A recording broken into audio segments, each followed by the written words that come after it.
Hi friends, स्वागत करता हूं मैं आप सभी का डीएस सर चैनल पे। आज हम लेक्चर 1 समुच्च क्लास 11 को हम एकदम बेहतरीन तरीके से स्टार्ट करेंगे। देखिए, समुच्च को पढ़ने से पहले हमको संख्या के बारे में जानकारी होना अत्यावश्यक है, बहुत ही जरूरी है। संख्या में सबसे पहले समझिए अंक। समुच्च है क्लास 11 का एकदम बढ़िया से हम लोग एकदम पूरे अच्छे तरीके से स्टार्ट कर दिए। अब जो है हम घर पर भी सेटअप कर लिए। आराम से वीडियो आपको प्रत्येक दिन मिलेगा, एक आराम से देखिए। और आप सभी का सपोर्ट मिला तो हम लाइव भी आएंगे यूट्यूब पे, ठीक है। चलिए, अंक को कहते हैं डिजिट होते हैं 10। डिजिट कितने होते हैं? 10। जैसे 0 1 2 3 4 5 6 7 8 9 9 इस प्रकार से 10 होते हैं। डिजिट में भी 2 प्रकार का डिजिट होता है। अंक कितने प्रकार का होता है? 2 प्रकार का अंक होता है। 2 प्रकार का, एक होता है सार्थक, एक होता है निरर्थक। एक होता है सार्थक, एक होता है निरर्थक। सार्थक का मतलब हुआ मीनिंगफुल, जिसका कुछ ना कुछ मीनिंग होता है। जैसे 1 2 3 4 5 6 7 8 9 ये जो है 9 अंक होता है, इसको सार्थक कहते हैं। और एक है 0, जिसको निरर्थक कहते हैं। 0 मतलब बादशाह, आगे आए तो कोई वैल्यू नहीं, लेकिन अगर पीछे आ गया तो सबका बाप बन जाता है, समझे। तो इसलिए तो 0 जो है, 0 है तो इसका कोई वैल्यू नहीं, लेकिन अगर वैल्यू भी आता है तो बहुत ज्यादा। तो इस प्रकार से 0 को मतलब समझ गया, ठीक है। वही बात होता है कि ताश में जोकर जैसा, ठीक है। चलिए, तो अब हम बात करते हैं अंक। संख्या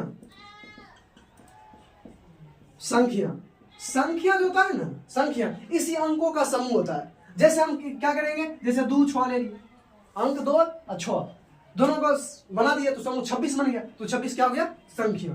तो लिखेंगे इसको ग्रुप ऑफ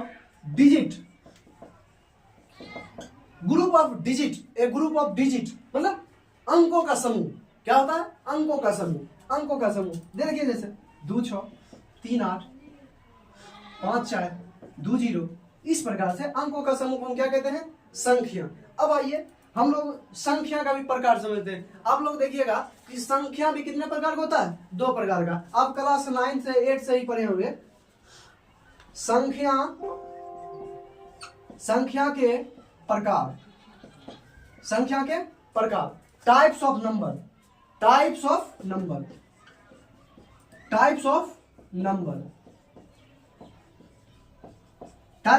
संख्या के प्रकार। संख्या होता है ना, 2 प्रकार का होता है। संख्या कितने प्रकार का?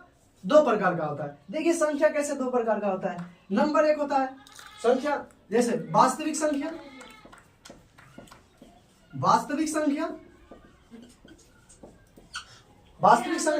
और 2 नंबर होता है काल्पनिक संख्या। देखिए, वही बात हो जाता है कि जो रियल में होता है, रियल में होता है रियल नंबर, जिसे हम इमेजिन करते हैं इमेजिनरी नंबर, जिसे कल्पना करते काश ऐसा होता, काश मैं एक राजा होता, है तो नहीं सोचते। तो काल्पनिक संख्या मतलब कल्पना करने वाला संख्या काल्पनिक संख्या। और वास्तव में जो हम सोचते हैं, वास्तव में हम क्या हैं, मेरा प्रोफेशन है कि टीचिंग लाइन में, तो वास्तव है तो वास्तविक संख्या। बात समझे। तो इस प्रकार से अब बताइए, अब इसका जो है एक चैप्टर पढ़ेंगे क्लास 11 में। इसका एक चैप्टर पढ़ेंगे काल्पनिक संख्या का, जिसे हम कॉम्प्लेक्स नंबर के नाम से जानेंगे। इस दोनों संख्या को मिश्र कर देंगे ना तो बनेगा कॉम्प्लेक्स नंबर। तो कॉम्प्लेक्स नंबर 2 प्रकार के, एक वास्तविक संख्या, एक काल्पनिक संख्या। काल्पनिक संख्या का मतलब आप देखिएगा, रूट में यदि माइनस होता है, जैसे -1, यह हालांकि आयोटा का मान होता है, रूट में यदि माइनस है। वास्तविक संख्या, काल्पनिक संख्या, दोनों का मतलब समझिए। वास्तविक संख्या का मतलब हुआ जिसका वर्ग हमेशा धनात्मक हो, और जिसका वर्ग धनात्मक नहीं होता है वह काल्पनिक। जैसे √(-1) का वर्ग कीजिए -1, तो -1 आ गया, माइनस आ गया।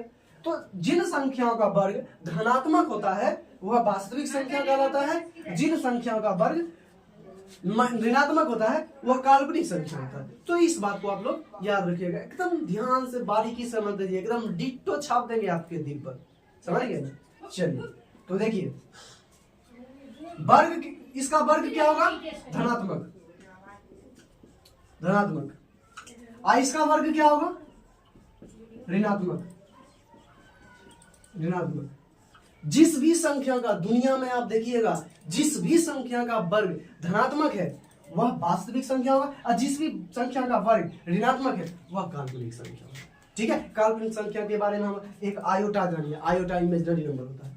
ठीक है, तो आगे देखिए, तो अब जो है वास्तविक संख्या भी तो बहुत सारा प्रकार होता है, वास्तविक संख्याओं के बारे में हम समझेंगे। लेकिन समुच्चय को पढ़ने के लिए, समुच्चय को पढ़ने के लिए सबसे पहले हमको जरूरी है कि इन सब संख्याओं के बारे में नॉलेज होना जरूरी है। वास्तविक संख्या को आप लोग याद रखिएगा, इसको आर से रिप्रेजेंट किया जाता है। ठीक है, आर से रिप्रेजेंट किया जाता है। चलिए, वास्तविक संख्या को इंग्लिश में कहते हैं रियल नंबर, रियल नंबर क्या कहते हैं? Real number. अब देखिए वास्तविक संख्या क्या होता है, हम बात बोले थे जिनका वर्ग, याद रखिएगा, जिनका वर्ग धनात्मक हो, धनात्मक हो, एकदम याद रखिएगा, जिनका वर्ग, जिस संख्या का वर्ग धनात्मक होता है उसे हम क्या कहते हैं? वास्तविक संख्या कहते हैं। जैसे देखिए -2 का यदि हम वर्ग करते हैं तो 4 आता है, तो क्या आ जाएगा? -2 वास्तविक है, वास्तविक है। ठीक है, √4 का कीजिए, √3 का वर्ग कीजिए, क्या आया? 3, तो √3 क्या हो गया? वास्तविक हो गया, वास्तविक है। अच्छा आप कीजिए √3 का स्क्वायर कीजिएगा तो रूट से स्क्वायर कैंसिल, -3, तो √3। देखिए अब इसका वर्ग क्या आया? ऋणात्मक। तो जिस संख्या का वर्ग ऋणात्मक होता है वह वास्तविक नहीं होता, तो वास्तविक नहीं है। ठीक है, अब देखिए वास्तविक संख्या 2 प्रकार का होता है। वास्तविक संख्या कितने प्रकार का होता है? वास्तविक संख्या 2 प्रकार का होता है। देखिए ध्यान से, जिसमें से जिसमें पहला नंबर होता है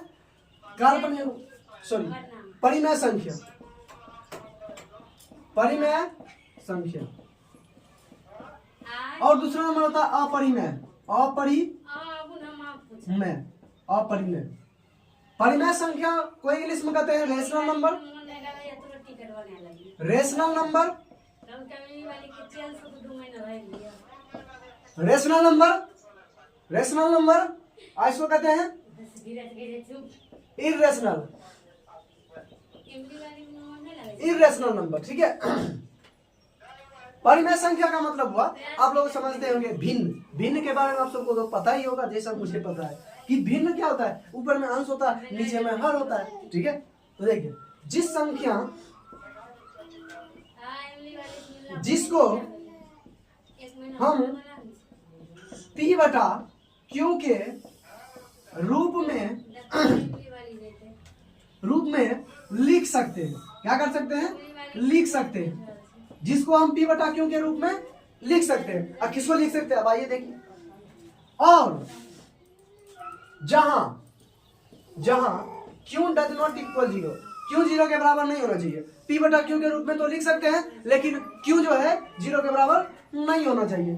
ठीक है, एक बात नोट करके याद रखिएगा, इसमें एक बात इसमें जो नोट करके याद रखिएगा कि परिमेय संख्या जो होता है रूट में